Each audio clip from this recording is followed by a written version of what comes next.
అమ్మలందరి అమ్మ మా తిరుపతమ్మ, అలమేలు మంగమ్మ తల్లి మరు జన్మ. ససని పసా నిసగ సపా, ససని పసా నిసగ సపా.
నా భక్తురాలి మాటలకు వేసి అయిన మాలిని మారుతుందా లేదా అని అడగడానికే వచ్చావు కదా నారద.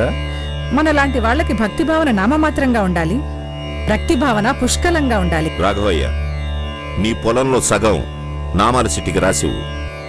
నామాల శెట్టి మిగిలిందెంతో చెబితే నేను చెల్లిస్తాను.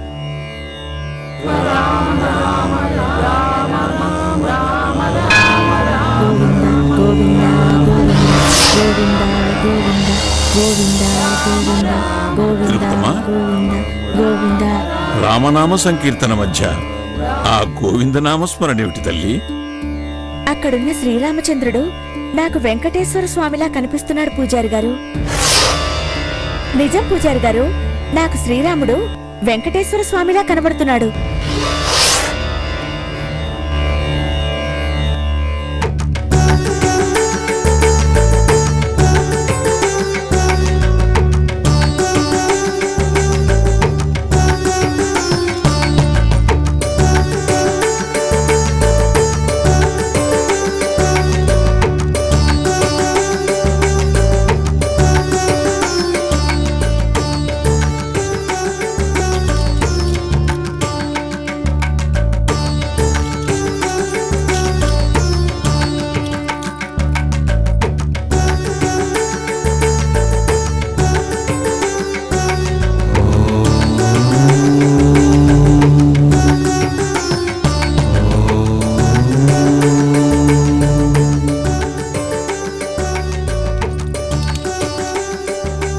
నారాయణ నారాయణ.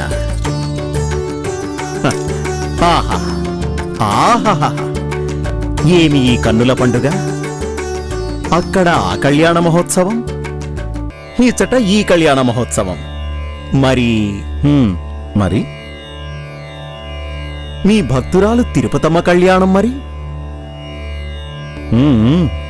ఆ ఘడియలు ఆసన్నమవుతాయి. గోవింద గోవింద గోవింద గోవింద గోవింద గోవింద గోవింద గోవింద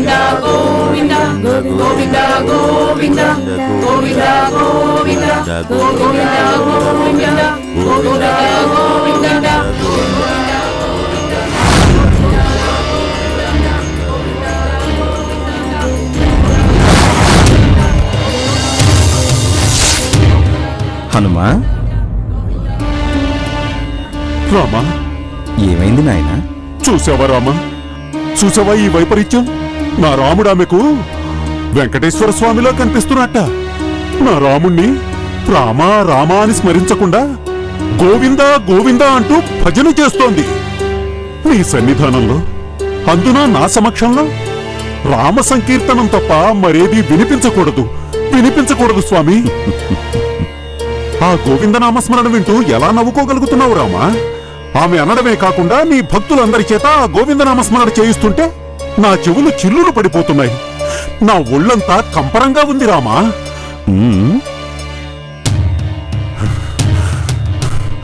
అందుకే మరోసారి ఆ పదం ఉచ్చరించకుండా బుద్ధి చెప్పి ఆమెతో రామా రామా అనిపిస్తాను. ఆగవయ్యా హనుమా, ఆమె ఎవరనుకుంటున్నావు? ఎవరైతే నాకేంటి? నా రాముణ్ణి కించపరిస్తే ఎవ్వర్ని వదలను. నా ముందు రామజపం తప్ప మరే జపం చేసినా శిక్షించకుండా వదలను స్వామి. చూడు నాయనా, హనుమంతుడు బుద్ధిమంతుడు, వివేకవంతుడు అని నా భక్తులందరికీ తెలుసు. అలాంటి నువ్వు ఇలా ఆవేశపడడం తగునా హనుమా? నాది ఆవేశం కాదు రామా. నా రాముణ్ణి స్మరించకుండా కించపరచడం భరించలేని ఆవేదన. నీ ఆవేదనని అర్థం చేసుకోగలను నాయనా. ఆ గోవిందనామస్మరణం చేస్తున్న ఆమె పేరు తిరుపతమ్మ. గోవింద గోవింద. నా పరమభక్తురాలు. మీ భక్తురాలా? మీ భక్తురాలైతే శ్రీరామ అనకుండా గోవింద అంటున్నది? అనడానికి కారణం ఉంది వత్స. ఆ కారణమేంటో చెబుతాను విను. అదిగో ఆ దంపతులిరువురిని చూడు. వారికి సంతానం కలగకముందు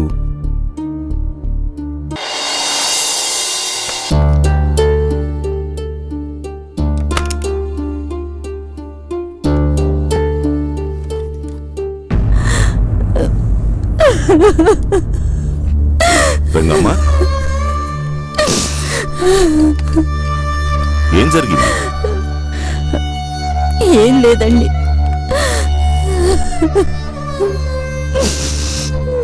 చూడు, నువ్వెంత దాచాలని ప్రయత్నించినా నీ మనసులోని దుఃఖం కన్నీళ్ల రూపంలో కనిపిస్తూనే ఉంది. చెప్పు.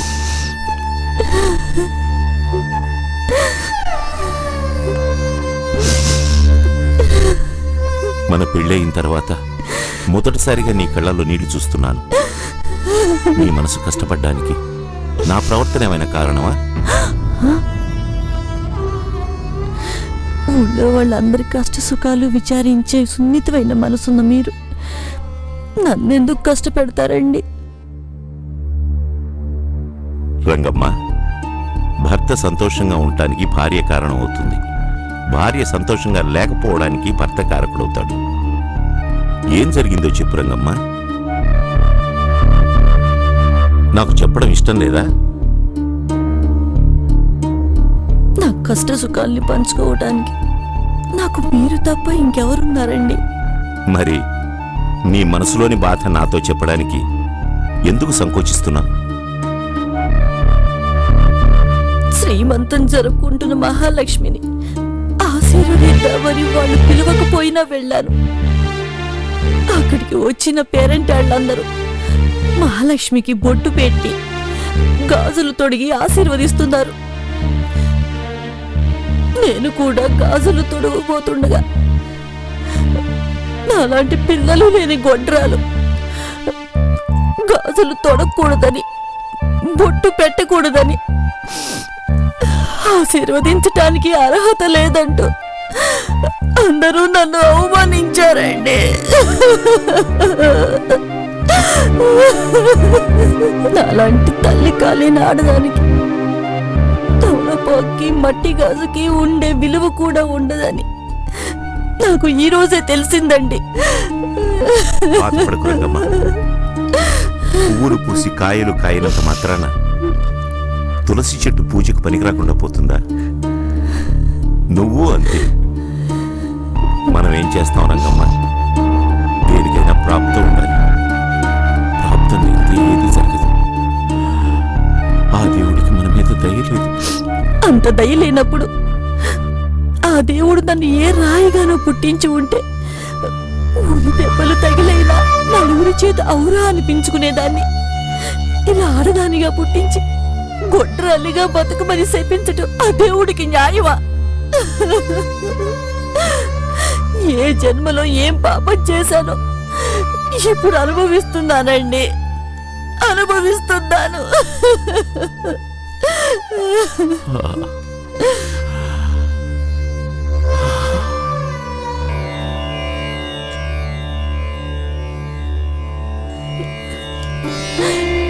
నేను ఏం పాపం చేశానని నన్ను పిల్లలు లేని గొడ్రాలుగా చేశావు స్వామి.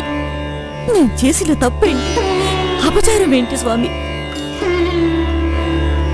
అడవిలో పుట్టే చెట్టు కూడా పువ్వులు పూసి కాయలు కాస్తుంటే ఆడదానిగా పుట్టిన నాకు ఆ మాత్రం భాగ్యం లేదా?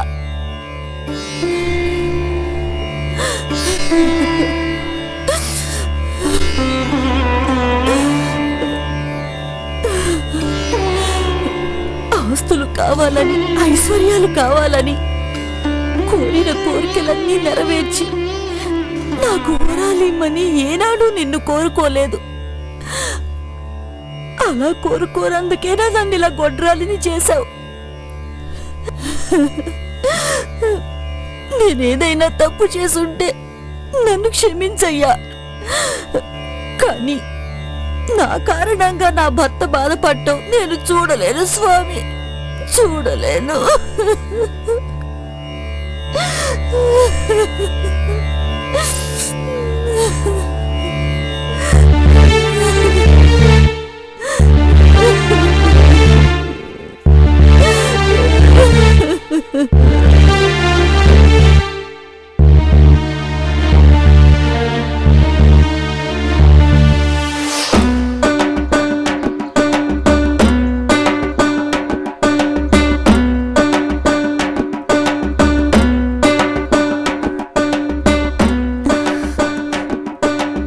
తల్లి తల్లి అమ్మా తల్లి, దయగల మాయమ్మ, దానమేయమ్మ, దండిగవరాలు నీకు దక్కేనమ్మా. పుచ్చుకున్నమ్మకు బొజ్జ నిండేనమ్మా, ఇచ్చుకున్నమ్మకు పుణ్యమొచ్చేనమ్మా. తల్లి తల్లి తల్లోయ్,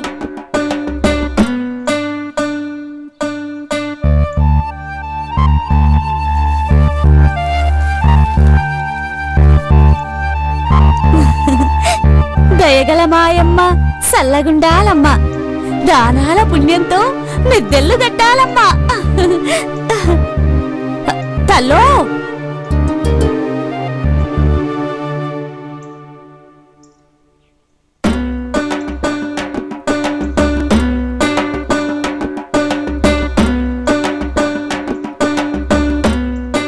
ఏంటి అలా చూస్తున్నావు? నీ మొహంలో మాలచ్చికల కలకల్లాడుతోందే తల్లి, కాని కళ్ళల్లో కలతేదో కదలాడుతోందే తల్లి. కోరిక తీరలేదన్న కట్టంతో నీ మనసేదో విలవిలలాడుతోందే తల్లి, నిజమా?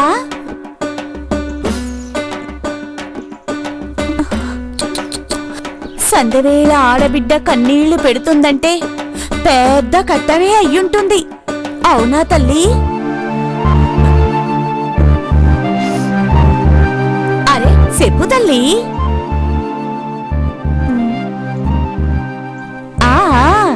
నీ కట్టం తీరే సులువొకటి చెబుతానమ్మా, నీ బాధల పోయే మార్గం చూపిస్తానమ్మా. రారా రా కూసో.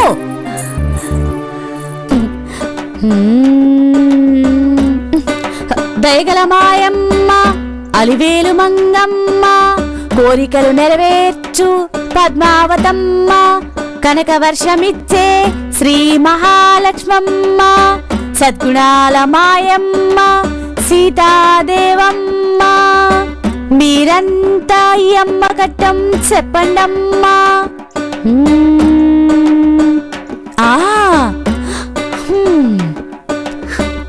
దయగల తల్లులంతా నీ కట్టం చెప్పేరమ్మా. సంతానం లేదని చింతపడుతున్నావు కదమ్మా. నన్ను నీ సొంత మనిషనుకో, నీ కట్టం నాదనుకో. నన్ను నమ్మావంటే నిజమొకటి చెబుతాను, నీ కోరిక నెరవేరే గుట్టొకటి చెబుతాను. చెప్పింది చేస్తావా తల్లి? నేనేం చెప్పకుండానే నా కష్టమేంటో చెప్పావంటే నీ మీద నాకు పూర్తిగా నమ్మకం ఏర్పడింది. నా కోరిక తీరటం కోసం నువ్వేం చెప్పినా చేస్తాను. ఏం చేయమంటావో చెప్పు. చెబుతాను. ఆ ఏడుకొండల ఎంకన్న నీ కట్ట విన్నాడే తల్లి, నీ కోరిక తీర్చి దీవెల్లిత్తాడన్నాడే తల్లి. ఆ ఎంకన్న స్వామి దయవల్ల నీకు పన్నంటి బిడ్డ పుడుతుంది తల్లి.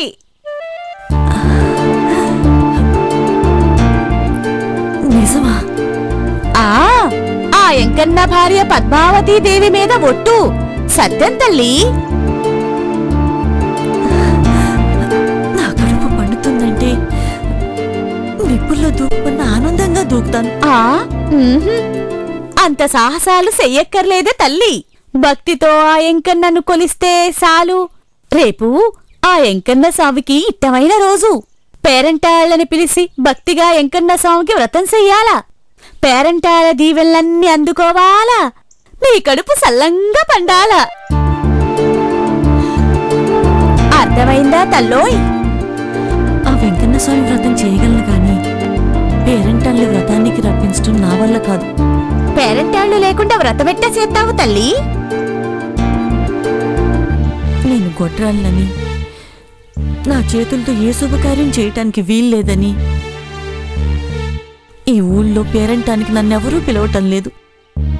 అలాంటప్పుడు నేను పేరంటాల్ని పిలిస్తే వస్తారా? రారమ్మా. కలత సందకు తల్లి. పేరంటాళ్ళందరూ పూజించే పెద్ద పేరంటాళ్లను నేను తీసుకొస్తాను. నేనే దగ్గరుండి స్వయంగా వ్రతాన్ని జరిపిస్తాను. నమ్ముతల్లోయ్. అంతకన్నా కావాల్సిందేముందమ్మా? చాలా సంతోషం. వ్రతం చేశాక మీ ఆలుమగలు ఆ వెంకన్న స్వామిని దర్శించుకోవాలి. తప్పకుండా దర్శించుకుంటానమ్మా. స్వామి దర్శనం చేసుకున్నాక 9 నెలలు తిరిగేసరికి నీ కడుపు పండుతుందే తల్లి. పన్నంటి ఆడబిడ్డకు జన్మనిస్తావే తల్లి.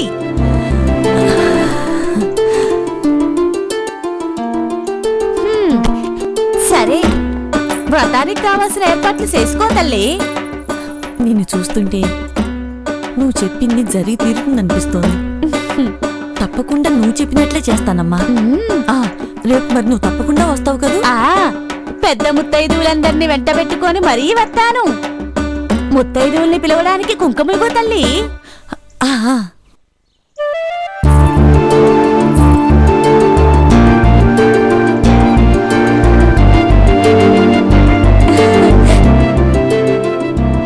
సరే, వెళ్ళొస్తాను తల్లో.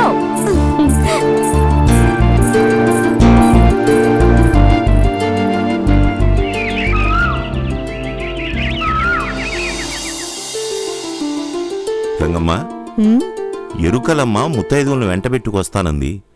మనం అన్నీ సిద్ధం చేసుకున్నాం. వస్తుందంటావా? తప్పకుండా వస్తుందండి. పేరుకు ఎరుకలమ్మే అయినా ఆమె ముఖంలో దైవత్వంతో కూడిన ఏదో తెలియని వింతకాంతిని గమనించాను. మాట తప్పుదనే నమ్మకం నాకుంది.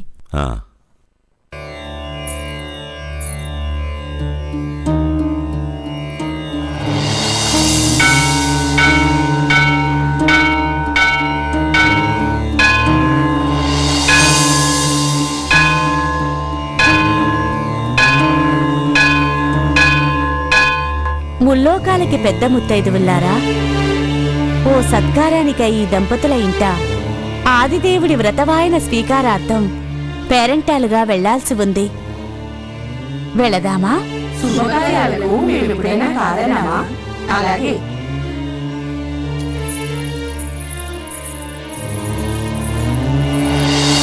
అయ్యో మాటల్లోనే వచ్చేశారు. రండమ్మా రండి. వచ్చేసాను తల్లి. రండి రండి రండి. ఈ ముత్తైదువులందరూ మామూలు పేరంటాళ్ళు కాదు తల్లి. జనమందరూ వీళ్ళ దగ్గరికెళ్ళి దీవెళ్ళందుకుంటారు. అట్లాంటి పెద్ద పేరంటాళ్ళందరినీ మిమ్మల్ని దీవించడం కోసం మీ ఇంటికి తీసుకొచ్చాను. నిజంగా నేను చాలా అదృష్టవంతురాలమ్మా. శ్రీ శ్రీనివాస వ్రతారంభం కరిష్యామి. ఓం ఆచమ్య కేశవ నారాయణ మాధవ గోవింద విష్ణు మధుసూదన త్రివిక్రమ వామన శ్రీధర ఋషికేశ పద్మనాభ దామోదర కృష్ణ వాసుదేవ సంతాన ప్రాప్తి సిద్ధిరస్తు.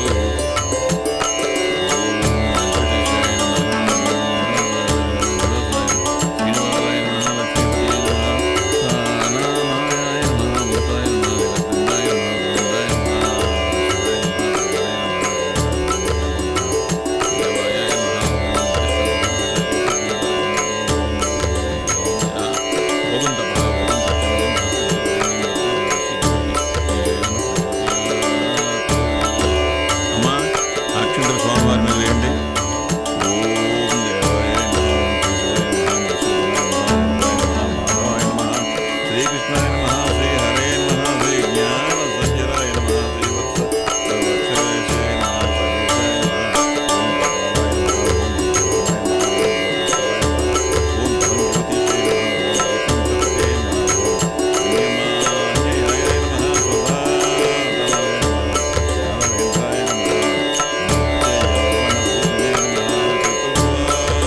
శుభాదలాయ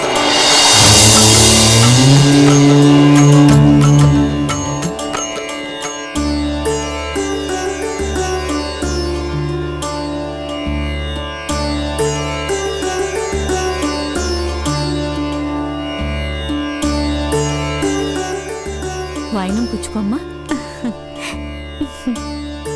అమ్మా, పేరంటాళ్ళని తీసుకొచ్చి మా దంపతుల చేత వ్రతం చేయించి మా జన్మ ధన్యం చేశావు. నీకేం కానుకలు కావాలో కోరుకో తల్లి. దీవెళ్ళివ్వడానికి వచ్చాను కాని కానుకలు తీసుకోవడానికి రాలేదు. ఆ 7 కొండలెక్కి ఎంకన్న స్వామిని దర్శించుకోండి. పుట్టే బిడ్డకు ఆ స్వామి పేరు పెట్టుకోండి. అదే మీరు నాకిచ్చే కానుక. తప్పకుండా తప్పకుండానమ్మా.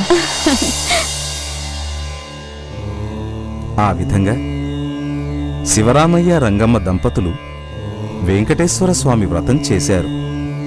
తిరుమల కొండకు వచ్చి వెంకన్న దర్శనం చేసుకుని ముడుపులు చెల్లించారు. నిత్యం గోవిందనామం స్మరించి వెంకన్న వరాన్ని పొందారు. వెంకన్నిచ్చిన వరం మూలంగానే ఆ దంపతులకు ఈ గోవిందనామం జపిస్తున్న తిరుపతమ్మ జన్మించింది. వెంకన్న వ్రతం చెయ్యడము, తిరుపతి వెళ్లి వెంకన్నను దర్శించుకోవడము, వెంకన్న వరం వలన ఈ తిరుపతమ్మ జన్మించడము ఇవన్నీ తప్పని నేను అనడం లేదు. కాని వెంకన్న వరం వలన జన్మిస్తే ఆ వెంకన్న సన్నిధికి వెళ్లి ఆయన్ని స్మరించుకోవాలి గాని నా రాముడి సన్నిధానంలో నా రాముణ్ణి కాకుండా మరింకెవరినో స్మరించడం నేను భరించలేను. ఆవేశం పనికిరాదని చెప్పానుగా హనుమా. ఇది ఏ యుగం? కలియుగం. నేను రామావతారం ధరించింది ఏ యుగంలో? త్రేతాయుగంలో. రామావతారం యొక్క పరమార్థం ఏమిటి? ఎన్ని కష్టాలు నష్టాలు ఎదురైనా చివరకు సత్యము ధర్మమే గెలుస్తాయని చాటి చెప్పడమే రామావతారం యొక్క పరమార్థం. అప్పుడు నీవెవరు? ఈశ్వరాంశతో పుట్టిన మీ భక్తుణ్ణి, హనుమంతుణ్ణి. త్రేతాయుగంలో రామావతారాన్ని చాలించి ద్వాపరయుగంలో శ్రీకృష్ణుడి అవతారం ధరించింది దేనికోసం?